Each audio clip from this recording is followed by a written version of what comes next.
Good morning सगळ्यांना. आपण 7 जुलै 2024 ला जो पेपर झालेला होता, पेपर 1, त्याचं आपण विश्लेषण बघू. सेट ए. आता पहिला प्रश्न तुम्हाला आलेला आहे, निम्नलिखित में से कौन सा निरंतर व्यापक मूल्यांकन का समर्थन करेगा. आता निरंतर आणि व्यापक मूल्यांकन, आता निरंतर आणि व्यापक मूल्यांकन म्हणजे काय, सतत मूल्यांकन केलं पाहिजे. आता पहिला ऑप्शन काय दिलेले, सर्वश्रेष्ठ पोर्टफोलिओ म्हणजे संचय पुस्तिका वगैरे. आपण सर्व काही पोर्टफोलिओच्या माध्यमातूनच अभ्यासू शकतो का, तर एवढं अजिबात नाही. आता मानकीकृत मी तुम्हाला सांगितलेले, मानकीकृत ज्या ठिकाणी असेल ते तुमचं उत्तर नाही राहत. त्याच्यानंतर सगळ्यात महत्वाचं काय, निरंतर जर तुम्हाला व्यापक मूल्यांकन करायचं असेल तर त्यासाठी काय, वृद्धी और अधिगम प्रगती पोर्टफोलिओ म्हणजे विद्यार्थ्यांची प्रगती कशी झालेली आहे, वाढ कशी झालेली आहे, या संबंधी जर माहिती मिळवायची असेल तर त्या संबंधी पोर्टफोलिओची जी प्रगती आहे ती तुम्ही पाहू शकतात. पण सर्वश्रेष्ठ पोर्टफोलिओ हे असं नाही, कारण तुम्हाला वेगवेगळ्या साधनाने पण मूल्यमापन करू शकतो. म्हणजे ऑप्शन 2 हे तुमचं उत्तर आहे. त्याच्यानंतर प्रश्न 2 बघा काय म्हणतोय, शिक्षकों को बच्चों के साथ काम करते समय अपने स्वयं के दृष्टिकोन पूर्वग्रहों की जांच करनी चाहिए. म्हणजे काय, आपण एक शाळेवर शिक्षक म्हणून जातो तर आपण पण आपले दृष्टिकोन तपासले पाहिजे, बरोबर आहे का नाही. एखाद्या समाजाबद्दल किंवा एखाद्या विद्यार्थ्यांबद्दल आपला दृष्टिकोन चुकीचा राहिला, मग आपण तेच मान्य करायचं नाही, बाबा तो विद्यार्थी चुकीचा आहे. दुसऱ्याने कोणीतरी सांगितलं सर त्या विद्यार्थ्याने चोरी केली असं कोणीतरी म्हटलं, मग तुम्ही तेच म्हणणार का, त्या विद्यार्थ्याने मला सांगितलं म्हणून हा चोरच. पण तुम्ही पण त्याची पडताळणी केली पाहिजे, बरोबर आहे की नाही. म्हणजे मग काय केलं पाहिजे, तुम्ही स्वतःचे दृष्टिकोन काय केले पाहिजे, तपासले पाहिजे. त्याच्यानंतर काय म्हटलेले, कारण काय म्हटलंय, समस्या समाधान की प्रक्रिया कार्यात्मक स्थिरता से बाधित है. म्हणजे काय, समस्या समाधान की प्रक्रिया कार्यात्मक स्थिरता से बाधित है. म्हणजे काय, तुम्ही जर कार्य थांबवलं तर समस्या सुटेल का, सुटणार नाही. म्हणजे बरोबर म्हणतोय का नाही. म्हणजे काय, कार्य जर तुम्ही थांबवलं तर समस्या सुटणार नाही. पण आता बघा, हे दोघं कथन काय बरोबर आहेत, पण पहिलं ऑप्शन काय म्हणतोय तुम्हाला, अभिकथन कशा संदर्भात बोलतोय, शिक्षकांच्या पूर्वग्रह संदर्भात. आणि कारण काय म्हणतंय, समस्या समाधानावर. दोघं बरोबर बोलताय, पण दोघं एकमेका संदर्भात बोलताय का, तर दोघं एकमेका संदर्भात ते बोलत नाही. म्हणजे काय झालं, हे समस्या समाधान संबंधी बोलत आहे आणि पूर्वग्रह संदर्भी बोलत आहे. म्हणून याचं काय, एकमेकाची ते व्याख्या करतात का, अजिबात नाही. तर ते काय करतात, ए और आर दोनों सही है, लेकिन ए आर की सही व्याख्या नाही. कारण काय, पहिल्या ऑप्शन तुम्ही अभिकथन मध्ये काय बघितलं का, शिक्षकाचे दृष्टिकोन बघितले, आणि आर मध्ये काय बघितलं, कार्यात्मक स्थिरता संबंधी. दोघं, आता आर पण जर दृष्टिकोन बद्दलच बोलत राहिलं असतं शिक्षकाचं तर याचं उत्तर एक राहिलं असतं, पण इथे कार्यात्मक स्थिरता बद्दल बोलले गेले. म्हणजे काय, दोघं वेगवेगळ्या संदर्भात बोलताय, बरोबर आहे, म्हणून काय करतात, एकमेकाची व्याख्या करत नाही. त्याच्यानंतर प्रश्न 3 बघा, गणित में खराब अंकों के बारे में बात करते हुए अवी कहता है मुझे अंकों की समझ नहीं है. अवी का ये प्रदर्शन कारण है. बघा, क्या कारण किसको ठहराता है, म्हणजे काय, तो अवी काय म्हणतोय का, मला अंकांची समज नाहीये. अंकांची समज नाही म्हणजे काय, म्हणजे मग त्याची किस्मत की कमी आहे का, किस्मत चांगली नाही बाबा म्हणून त्याला अंक, कार्य में कठिनाई, कोशिश की कमी, योग्यता का अभाव. अंकों की समज नाही म्हणजे काय, त्या विद्यार्थ्यांना समजा 45 आहे, याला 55 म्हणता का 45 म्हणता हेच कळत नाहीये. म्हणजे काय झालं, अंकों की समज नाही म्हणजे, अंकों की समज नाही म्हणजे या अंकाला नेमकं काय म्हणता, फिक्स काय म्हणता, याला 45च म्हणता का 55 म्हणता, ही योग्यता त्याच्यामध्ये नाही. म्हणजे हा कशाचा परिणाम आहे, याचं कारण काय आहे, योग्यता का, कारण किसको ठहरा रहा है का, योग्यता का अभाव. मला हे समजत नाहीये, मला हे समजत नाही म्हणजे काय, योग्यतेचा अभाव आहे. त्याच्यानंतर बघा, सगळ्यांचा आवडता शास्त्रज्ञ लेव वायगोत्स्की, याच्यावर तुम्हाला प्रश्न विचारला जाणार म्हणजे जाणारच. आता प्रश्न काय म्हणतोय बघा, लेव वायगोत्स्की के सिद्धांत के अनुसार छात्रों को सीखने का अनुभव बेहतर बनाने के लिए निम्नलिखित में से कौन सा एक अनुशासित दृष्टिकोन होगा. म्हणजे विद्यार्थ्यांना तुम्हाला शिकण्याचे अनुभव बेहतर बनवायचे, चांगले बनवायचे, तर काय असेल, पहिला ऑप्शन काय म्हटले बघा, छात्रों को ऐसा काम प्रदान करना जो उनके वर्तमान स्तर से पूरी तरह से असंबंधित हो. बघा, जर ते काम त्यांच्या वर्तमान स्तरावर चांगलंच नसेल, त्यांच्या म्हणजे पहिलीच्या विद्यार्थ्यांना जर तुम्ही 5वीचं शिकवलं चालेल का, वर्तमान स्तरावर अजिबात नाही. म्हणजे पहिला ऑप्शन चुकीचा आहे. दुसरा ऑप्शन काय म्हटलंय, छात्रों के वर्तमान स्तर पर आधारित उनको उचित समर्थन और मार्गदर्शन के साथ काम प्रदान करना. म्हणजे काय, त्यांच्या वर्तमान जे स्तर आहे त्यालाच अनुसरून तुम्ही त्यांना काम प्रदान करा, म्हणजे त्यांना शिकवा आणि त्या संबंधित मार्गदर्शन करा. बरोबर आहे काय, तुम्ही शिकवताय बेरीज आणि तुम्ही जर मार्गदर्शन मूळ संख्यांचं दिलं चालणार आहे का, तर अजिबात चालणार नाही. म्हणजे ऑप्शन 2 बेस्ट आहे. तिसरा ऑप्शन काय म्हटलंय, छात्रों को कोई सहायता नाही देणार. आता जर तुम्ही विद्यार्थ्यांना शिक्षक म्हणून सहायताच देत नाही, लेवाय गोष्टीने काय सांगितलं का विद्यार्थी जिथे अडखळतोय त्याला काय करा, मदत करा. म्हणजे तिसरा ऑप्शन योग्य आहे का, तर अजिबात नाही. चौथा ऑप्शन काय म्हणतोय, छात्रों को ऐसा काम प्रदान करना जिसे वो व्यक्तिगत रूप से प्रबंधित कर सके. म्हणजे तुम्ही मुलांना असंच काम द्या का ते मुलं काय करतील, स्वतःवरच करतील. आता प्रत्येक वेळा मुलं स्वतःच जर काम केलं असेल तर शिक्षक कशाला पाहिजे, बरोबर आहे का नाही. मग या लेवाई गोष्टीने काय सांगितलं होतं, मुलं पूर्णपणे करू शकतात का, तुम्हाला मदत करावी लागेल, मार्गदर्शन करावं लागेल. पण चौथा ऑप्शन पण चुकीचं, म्हणून ऑप्शन 2 हे बेस्ट का आहे, कारण तुम्ही त्यांना उचित मार्गदर्शन पण करताय आणि त्यांच्या वर्तमान स्तरावर समजवताय. त्याच्यानंतर प्रश्न 5 काय म्हटलं बघा, शिक्षका संदर्भात आलेला प्रश्न आहे, निम्नलिखित में से कौन सा प्रगतिशील शिक्षा में शिक्षक की भूमिका का सबसे अच्छा वर्णन करता है. आता शिक्षक कसा असावा मी याच्यावर तुम्हाला टॉपिक घेतलेला होता. आता कोणतं चांगलं वर्णन करतो, पहिलं ऑप्शन काय म्हटलं, शिक्षक ज्ञान का प्राथमिक स्रोत आहे. आता मी तुम्हाला सांगितलं होतं शिक्षक ज्ञानाचा प्राथमिक स्रोत नसतो, बरोबर आहे का नाही. म्हणजे पहिलं ऑप्शन काय झालं, बाहेर झालं, बरोबर आहे का नाही. दुसरं ऑप्शन काय म्हटलं, शिक्षक एक सुविधाता प्रदाता रूप में कार्य करते. हे बेस्ट आहे, कारण काय शिक्षकाची भूमिका काय, आपल्याला सुविधा देणं आहे, बरोबर आहे का नाही. गौण भूमिका आहे, दुसरी भूमिका आहे, बरोबर आहे दुसरं ऑप्शन. तिसरं ऑप्शन काय म्हटलं, शिक्षक निर्धारित पाठ्यक्रम को जो तो लागू करे म्हणजे काय, जसं तसं जे आहे ना तसं तसं शिकवणारा शिक्षक पाहिजे का. जर एखाद्या विद्यार्थ्याला ते इंग्रजीमध्ये समजत नाही तर मराठीमध्ये पण सांगितलं पाहिजे का, तो म्हणेल नाही बाबा इथे इंग्रजीचं पुस्तक आहे मी सांगू शकत नाही, तुला इंग्रजीमध्ये ऐकावं लागेल, चालणार आहे का, अजिबात नाही. 4 ऑप्शन काय म्हटले, शिक्षक बच्चों को स्वतंत्र रूप से कार्य करने के लिए उनके हाल पर छोड़ देते. म्हणजे काय, शिक्षकाने विद्यार्थ्यांना जर सांगितलं बाबा मी काही तुमची मदत करणार नाही, तुम्ही तुमचं बघून घ्या बाबा, सोडवा, चालेल का, अजिबात नाही. ऑप्शन 2 ही बेस्ट आहे, कारण शिक्षकाची भूमिका काय, सुविधाता प्रदाता आहे, सुविधाजनक पण म्हटलं जातं. प्रश्न 6 हार्वर्ड गार्डनर या सिद्धांतावर आलेला आहे. आता मी तुम्हाला एवढं सांगितलं होतं का जेवढं प्रश्न तुम्ही काळजीपूर्वक समजून घेणार तेवढाच तुम्हाला काय फायदा होईल, बरोबर आहे का नाही. हार्वर्ड गार्डनर, आता हार्वर्ड गार्डनरचा सिद्धांत तुम्ही अभ्यासलेला आहे. हार्वर्ड गार्डनर की दी गई बुद्धी की अवधारणा का निहित अर्थ काय, म्हणजे त्याचा एक आपण म्हणतो अर्थ काय बाबा, हार्वर्ड गार्डनरचा जो सिद्धांत आहे त्याचा निहित अर्थ त्याच्यामध्ये काय लपलेलं आहे. पहिलं ऑप्शन काय म्हटलं, सभी लोग दुनिया को समान रूप से समजते. आता हार्वर्ड गार्डनरने असं कधी सांगितलं का सगळ्यांकडे समान रूपने बुद्धी असते, अजिबात नाही. दुसरं ऑप्शन काय म्हटले, अलग अलग आयामों में लोगों की अलग अलग योग्यता होती. हे मात्र बरोबर आहे, कारण काय प्रत्येकाच्या क्षेत्रानुसार ही बुद्धिमत्ता वेगवेगळी, क्षमता वेगवेगळी असू शकते, हे हार्वर्ड गार्डनरने सांगितलं होतं. म्हणजे हे चांगलं बोलतंय. पहिलं ऑप्शन चुकीचं आहे. दुसरं ऑप्शन काय म्हटलं, बुद्धी का केवळ एक आयाम होता. आपण बुद्धी बहुआयामी सांगितली होती, एक आयामी बोलले होते का, तर अजिबात नाही. चौथा ऑप्शन काय म्हटले, बुद्धी केवळ प्रयोगात्मक अधिगम से संबंधित आहे. म्हणजे काय, मानवाची बुद्धी वाढवायची असेल तर तुम्हाला प्रत्येक वेळा शिक्षण म्हणजे अधिगम पद्धतीनेच घ्यावं लागेल, असं नाही ना. आता एखादा शेतकरी त्याच्याकडे प्राकृतिक बुद्धी आहे, तो प्रत्येक वेळा अधिगम पद्धतीनेच शिकेल का, तर अजिबात नाही. अर्जन पद्धतीने पण निसर्गाचं निरीक्षण करून सुद्धा त्याची बुद्धी वाढू शकते. म्हणजे आहे का नाही, 4 पण चुकीचं. म्हणजे ऑप्शन 2 हे सगळ्यात बेस्ट आहे, कारण काय अलग अलग आयामों में लोगों की अलग अलग योग्यता होती, म्हणजे क्षमता वेगवेगळ्या असू शकतात. त्याच्यानंतर प्रश्न 7 काय म्हणतोय बघा. आता हा प्रश्न आपल्याला लहानपणा जे प्राथमिक विद्यार्थी असतात त्यांच्यासाठी खूप बेस्ट आहे. प्रश्न समजून घ्या, निम्नलिखित में से अवधारणा की निरूपण कौन सा क्रम बच्चों को संज्ञानात्मक क्षमताओं को उपरोक्त विकास के अनुसार है.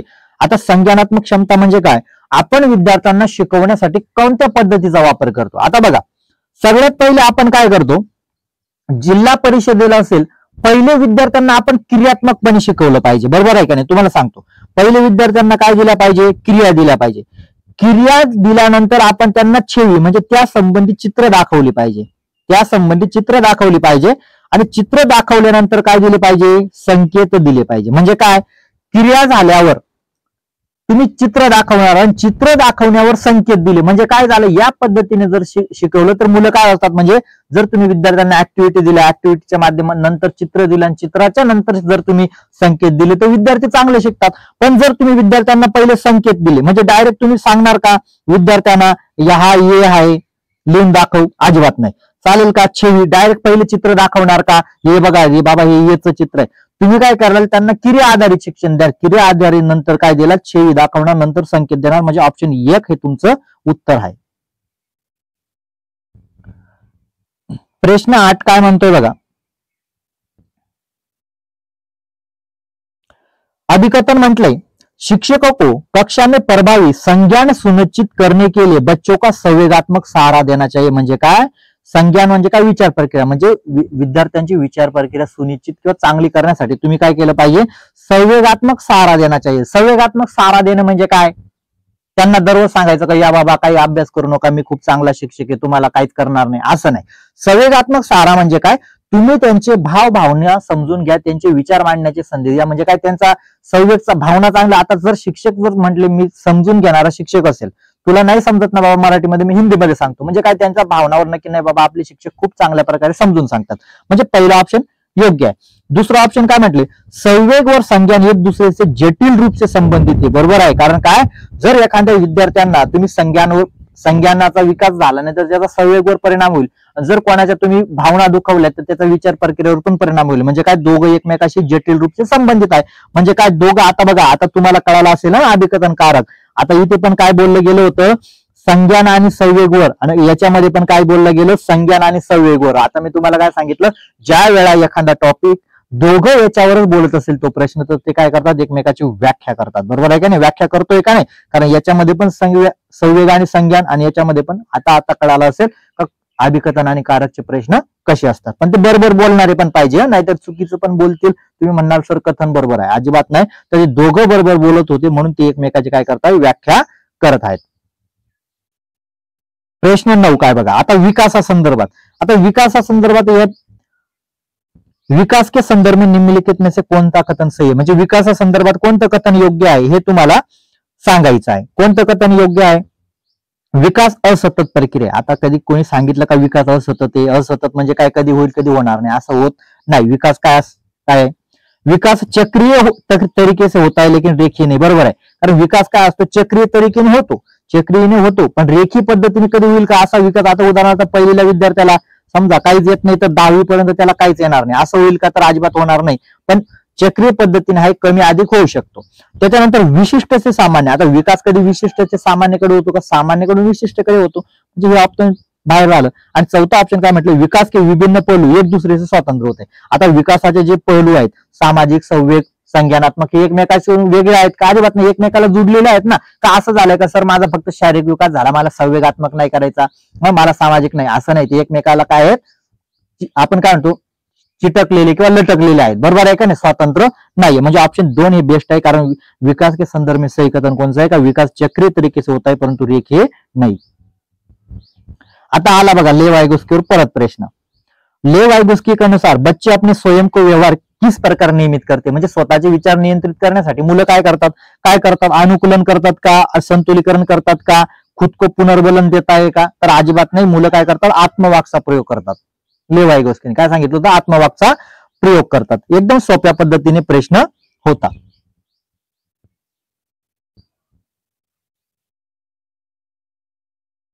आता प्रश्न काय म्हणतोय बघा, कक्षा 5वीं के बच्चों को तैरने और डूबने की अवधारणा को पढ़ाने के लिए संरचनावाद में दृढ़ विश्वास रखने वाली शिक्षक द्वारा कौन सा दृष्टिकोन अपनाना चाहिए. म्हणजे विद्यार्थ्यांमध्ये आपण 5वीच्या वर्गामध्ये तुम्ही विद्यार्थ्यांना काय सांगत आहे का, आपण म्हणतो तैरणे डुबणे म्हणजे पोहण्यासंबंधी काय करते शिक्षिका सांगत आहे, कोणता दृष्टिकोन अपनाएगी. आता व्याख्यान विधी तुम्हाला चालेल का. आता विद्यार्थ्यांना पॉवर पॉइंट प्रेझेंटेशन, प्रस्तुतीकरण फक्त सांगून दिलं नाही बाबा हे बघून घ्या, असं पण चालेल का, तर अजिबात नाही.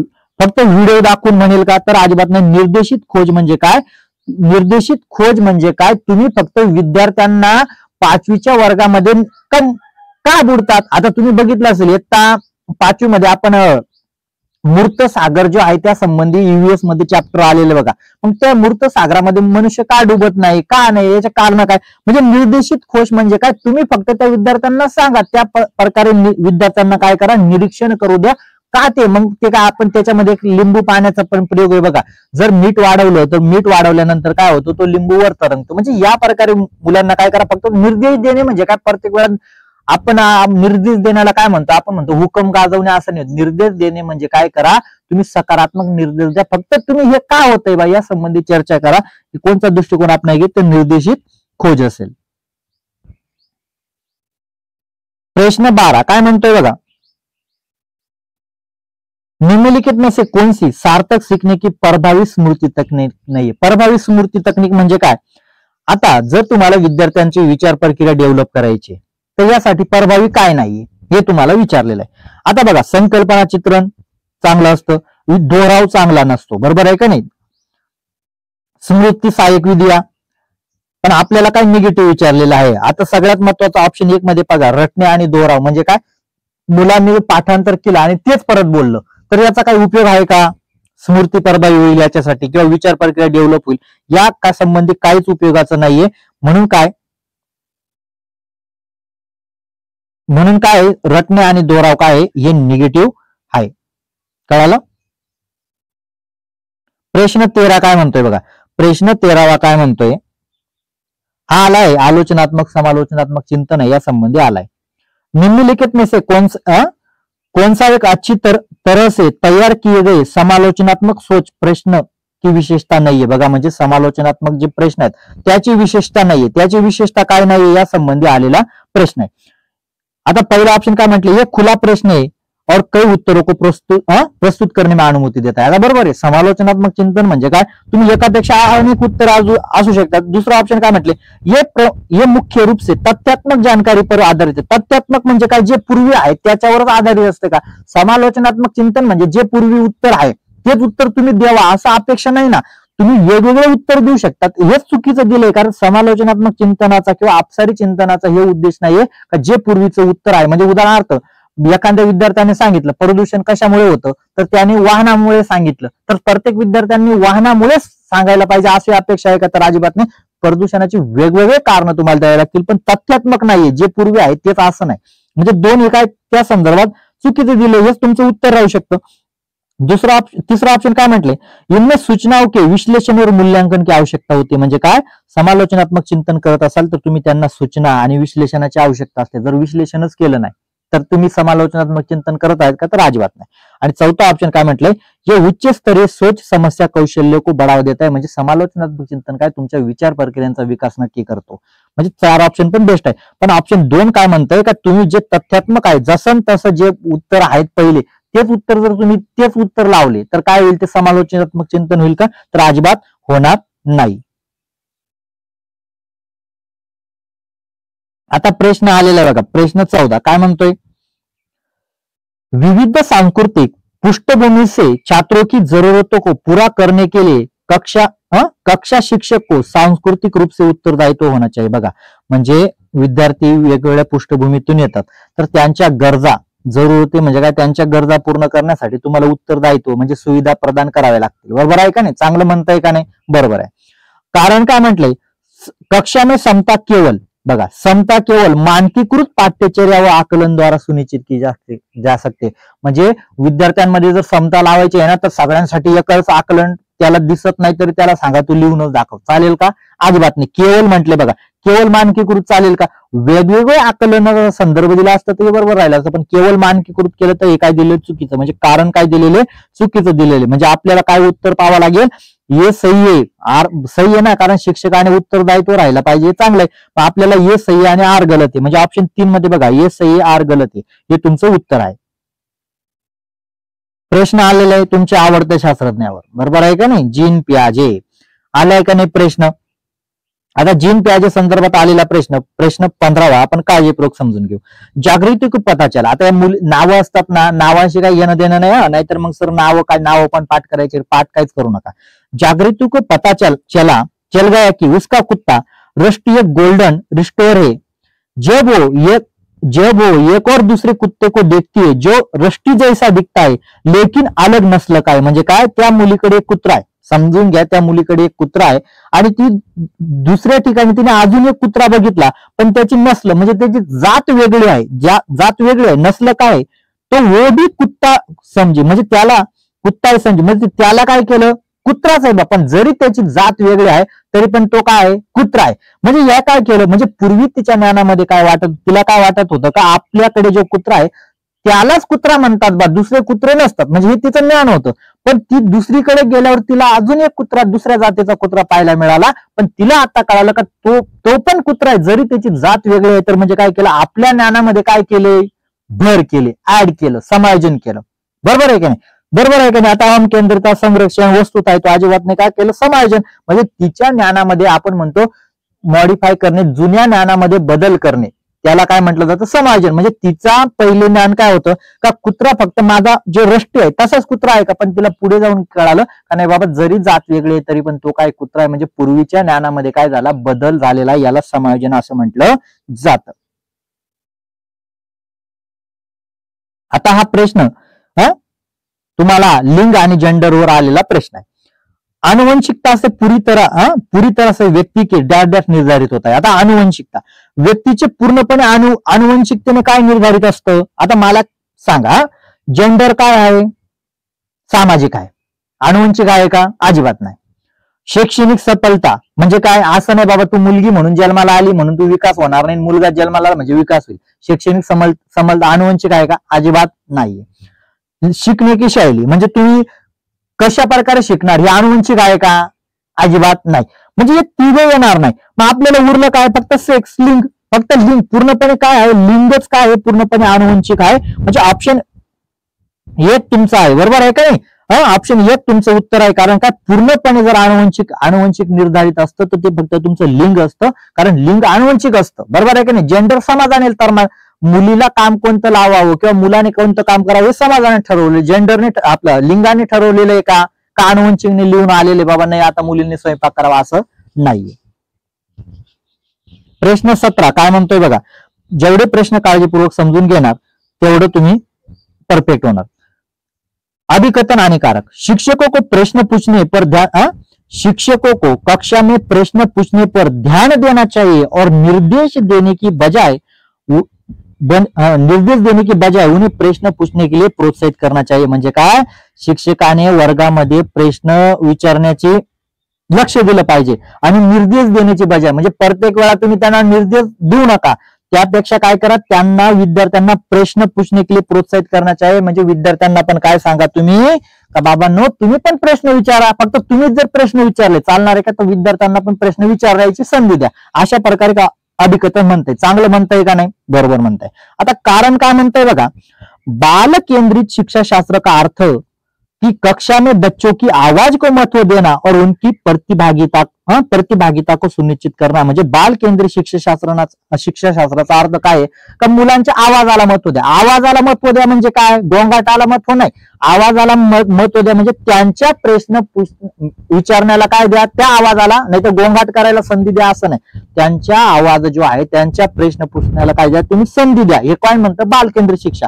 त्यांची प्रतिभागिता म्हणजे प्रत्येक विद्यार्थ्याचा सहभाग आहे का याला संधी द्या. म्हणजे दोघं काय बोलताय इथे पण मुलांचा आवाजा संदर्भात बोलतंय, म्हणजे प्रश्न विचारताय मुलं म्हणजे त्यांच्या संबंधी, आणि कारांमध्ये पण काय करताय मुलांसंबंधीच बोलल्या गेलेलं आहे. म्हणजे दोघं काय करताय आता एकमेकाची काय करताय व्याख्या करताय, कारण दोघं एकाच टॉपिकवर बोलत आहे. म्हणून याचं उत्तर काय? ए और आर दोनों से ये आर की सही व्याख्या करताय. प्रश्न 18 काय म्हणतोय बघा. दोहराव व बारंबार किए जाने वाले व्यवहार किसकी विशिष्ट पहचान है? दोहराव म्हणजे काय? एखादं आपण बोलत असताना आपण तो शब्द, एखादा विद्यार्थी असतो तो परत म्हणजे त्याला जर आपण म्हटलं पराटीकरण म्हण बाबा, तो काय पराटीकरण म्हणजे काय झालं? हे कशामुळे होतं? याला सोलिन क्रम विकार होतो. सोलिन क्रम म्हणजे काय? या शब्दानंतर पुढचा शब्द त्याला लगेच त्याला बोलता येत नाही, त्याला तो क्रम लावता येत नाही, त्याला म्हटलं जातं सोलिन क्रम विकार. दोहरावर बारंबार. दोहराव म्हणजे काय? दोहराव म्हणजे एखाद्या असे मुलं असतात का ते मुलं काय करतात, एखादा शब्द बोलत असताना किंवा काही शब्द बोलत असताना ते शब्द प प प प प प मग तो शब्द बोलतील. असं हा कशामुळे होतो? सोलिन विकार आहे. त्याच्यानंतर प्रश्न 19 काय म्हणतोय बघा. शिक्षार्थी अधिगम प्रक्रिया में व्यस्त और सक्रिय महसूस करते. म्हणजे काय? विद्यार्थी शाळेत व्यस्त आणि सक्रिय महसूस करतात. केव्हा करतात? पहिला ऑप्शन काय म्हटलंय? गतिविद्या उनके संदर्भ में होती. बघा जेव्हा गतिविद्या त्यांच्या संदर्भात असेल, म्हणजे काय? तुम्ही दुसरीचे विद्यार्थी दुसरीच शिकवत असाल तर विद्यार्थ्यांना चांगलं वाटेल. तुम्ही काही पण शिकवायला लागले तर विद्यार्थ्यांना चांगलं वाटेल का? अजिबात नाही. म्हणजे गतिविद्या काय पाहिजे? त्यांच्या संदर्भात पाहिजे. पहिला ऑप्शन चांगलं आहे. दुसरा ऑप्शन काय म्हटले? अधिगम का बल दोरावर रटणे पर होत आहे. मग जर विद्यार्थ्यांवर तुम्ही फक्त पाठांतर करा बाबा आणि तेच मला सांगा अशावर जर बल दिलं तर ते विद्यार्थी सक्रिय महसूस करतील का? तर अजिबात नाही. विद्यार्थी की सामाजिक भावना आवश्यकता को उपेक्षा करणं म्हणजे काय करा, तुम्ही त्यांच्या भावना जर दुखवल्या, उपेक्षा केली, चालेल का? अजिबात नाही. उनके पूर्व ज्ञान को पृथक किया जाए म्हणजे काय, त्यांचं पूर्व ज्ञान विचारा आणि नंतर त्या काळात सांगा नकारून द्या, चालेल का? म्हणजे तुम्ही माहिती विद्यार्थ्याला विचारून घ्यायची, नंतर सांगायचं नाही बाबा तू काय कामाचे सांगितले नाही, तर ते विद्यार्थ्यांना अपमानजनक वाटेल. पण पहिला ऑप्शन बेस्ट आहे, कारण काय विद्यार्थ्यांना ज्या गतिविद्या देणार, जे कार्य देणार ते त्यांच्या वर्तमान स्तरावर राहिलं तर विद्यार्थ्यांना ते आनंददायी वाटतं. प्रश्न 20 काय म्हणतोय बघा, जेवढा प्रश्न तुम्ही काळजीपूर्वक समजून घेणार तेवढाच तुम्हाला फायदा होईल. आमतौर पर सीखने में कठिनाइयां अक्षमता आमतौर पर सीखने में अक्षमता कठिनाइयों वाले बच्चे म्हणजे काय, आता एखाद्या विद्यार्थ्यांना मध्ये शिकण्यासंबंधी अडचणी काय येतात, नजर कमजोर आहे म्हणून अजिबात नाही. आपली भावना को नियंत्रित करू शकत नाही असं नाही. एक जैसे दिखने वाले अक्षर को वर्ण को भ्रम लेकर म्हणजे सगळ्यात महत्वाचं काय आहे, आपण आपल्याला इंग्रजी किंवा एखादं कशामुळे अडचण होते का, आपल्याला भ्रम होतो या शब्दाला नेमकं काय म्हणतात, कशामुळे होतात, त्याच्यामुळे काय होतं, त्याला अडथळा निर्माण होतो. 3 ऑप्शन बेस्ट आहे. मानक बुद्धी परीक्षण के माध्यम से निदायित बौद्ध बुद्धी म्हणजे बुद्धी त्याची कमी आहे किंवा बुद्धी कमी आहे अशा प्रकारचा हा प्रश्न नसतो. कारण काय होतो, एक जैसे जे अक्षर असतात त्याच्यामुळे काय होतं, मुलांवर असा परिणाम होतो का त्यांना शिकण्यामध्ये कठीण वाटतं. आता आपण हे 20 प्रश्न घेतलेले एकदम चांगल्या प्रकारे मी समजून दिलेले. सगळ्यांनी व्हिडिओ लाईक करा आणि अशाच प्रकारे प्रश्न समजून घ्या. कुठेच तुम्ही आपण काय म्हणतो, नाही बाबा मग मी पाठांतर करू का, हे करू, हे काहीच चालत नाही. शिक्षक पात्रता पास व्हायची असेल सीटेट इथे पाठांतर चालत नाही. जो विद्यार्थी समजून घेईल तोच पास असतो. व्हिडिओ सर्वांनी लाईक करा आणि कमेंट बॉक्स मध्ये आपल्या प्रतिक्रिया नक्की नोंदवा.